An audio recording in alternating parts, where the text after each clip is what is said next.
Bienvenidos a Más que Números. En esta ocasión vamos a realizar dos ejemplos de prueba de hipótesis para una muestra, utilizando el estadístico de prueba Z como criterio para la aceptación o rechazo de la hipótesis nula. Recuerda suscribirte, darle like al video si es de tu agrado y compartirlo con tus contactos y amigos. Comencemos.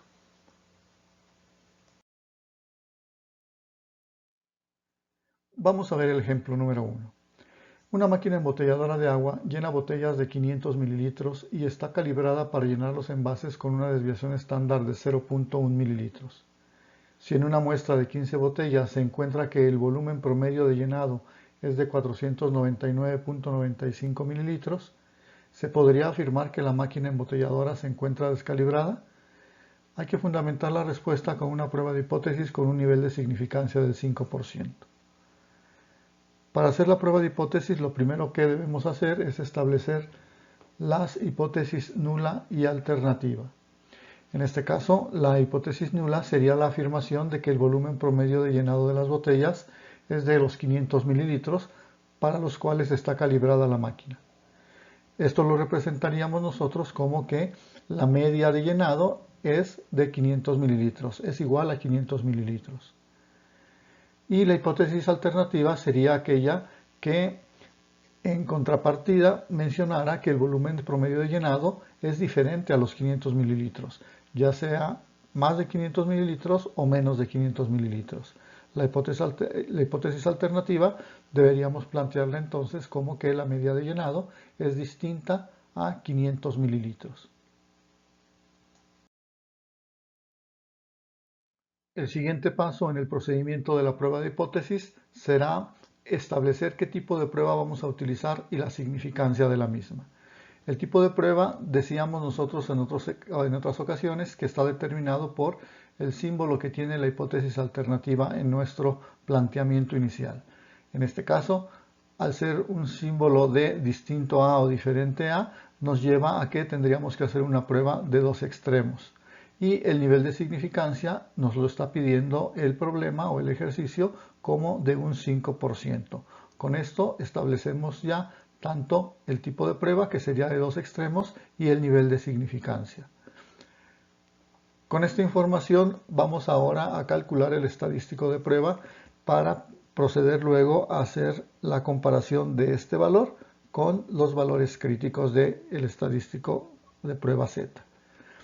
El estadístico de prueba para este problema se calcularía con el valor promedio de la muestra, el valor promedio de volumen de llenado de la muestra, el valor promedio de llenado que se afirma en la hipótesis nula y la desviación estándar de la población, es decir, la desviación estándar que sabemos nosotros que nos está dando en términos generales la máquina embotelladora, que en este caso es 0.1 mililitros.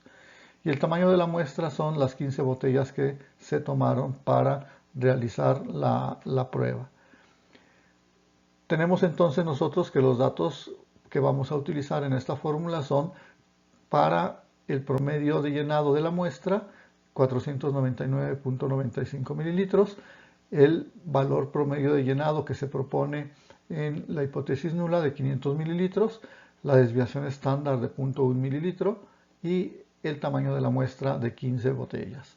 Sustituimos estos valores en nuestra fórmula para el valor de Z y obtenemos que el resultado es de menos 1.94.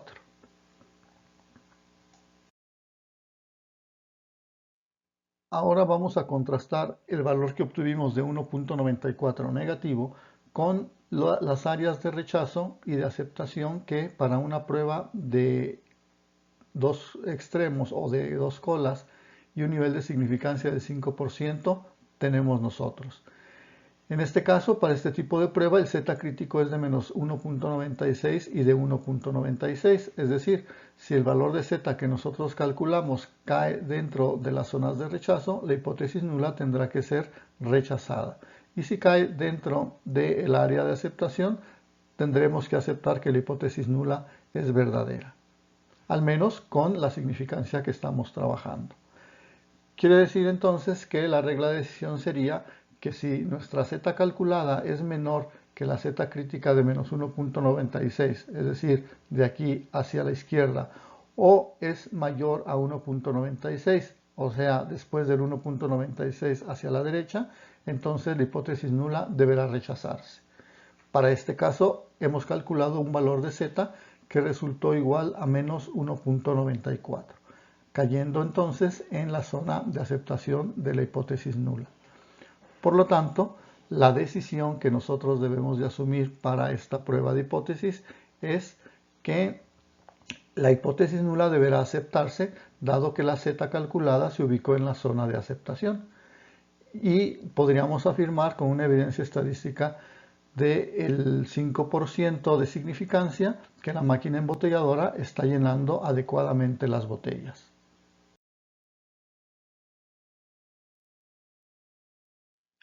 Veamos ahora el ejemplo número 2. Un fabricante de vasos de vidrio recibió un reclamo de uno de sus clientes en el sentido de que el 5% de cajas de 12 vasos cada una presenta al menos un vaso roto. El productor, por su parte, afirma que el número de cajas con los vasos en buen estado es de al menos el 97%. Con la finalidad de desmentir a su cliente, el fabricante selecciona 119 cajas de vasos para realizar una prueba de hipótesis que asegure, con un nivel de significancia del 10%, que él tiene la razón. En este caso, la prueba de hipótesis va a contrastar la posición del fabricante, que afirma que sus cajas de vasos en un 97% al menos está libre de fallas, contra la hipótesis alternativa de que ese porcentaje es menor. El establecimiento entonces de la hipótesis nula diría que la proporción de cajas libres de defecto es de al menos el 97%. Traducido en términos matemáticos, diría que la proporción de cajas que está libre de fallas es del 97% o de 0.97 al menos. Por eso se utiliza el símbolo de mayor o igual que. En tanto que la hipótesis alternativa afirmaría que la proporción de cajas libres de defectos es menor al 97%. Y traducido en términos de matemáticas sería que la proporción es menor al 0.97.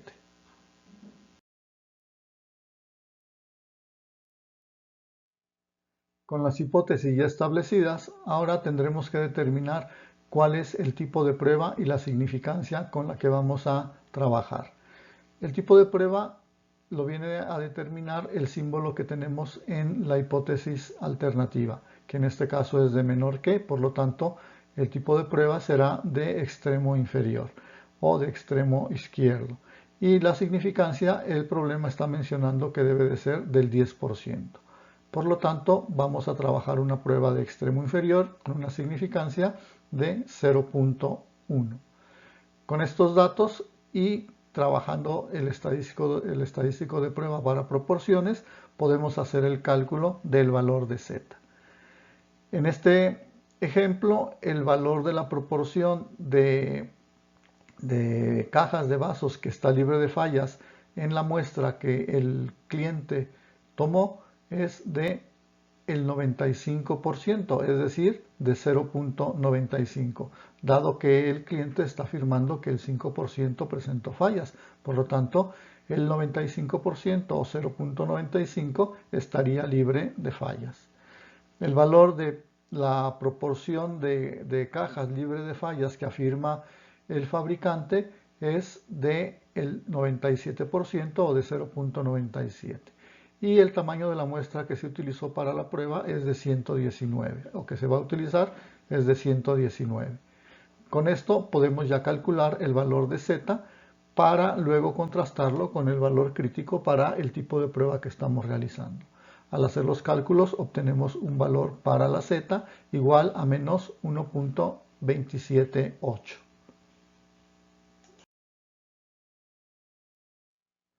Si utilizamos una gráfica para identificar las características de nuestra prueba, podemos ver que las zonas de aceptación y de rechazo están delimitadas por un valor de z crítico igual a menos 1.28.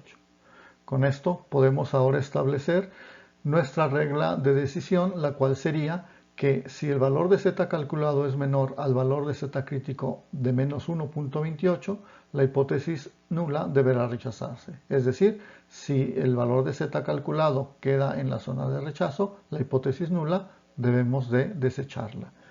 En este caso tenemos el valor de z calculado que es de menos 1.278, ligeramente hacia la derecha del valor de z crítica. ¿Eso qué implicaría? Implicaría que la decisión que nosotros vamos a tomar sería de aceptar la hipótesis nula, dado que el valor de z que calculamos cae dentro de la zona de aceptación de la hipótesis. Y esto sería con una significancia del 10%. Con esto podríamos nosotros afirmar que la proporción de cajas de vasos que están libres de fallas sí es de al menos el 97%.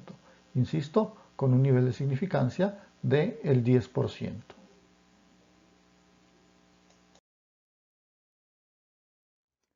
Espero que este tutorial sea de ayuda para ti, agradezco tu atención y nos vemos en un próximo video.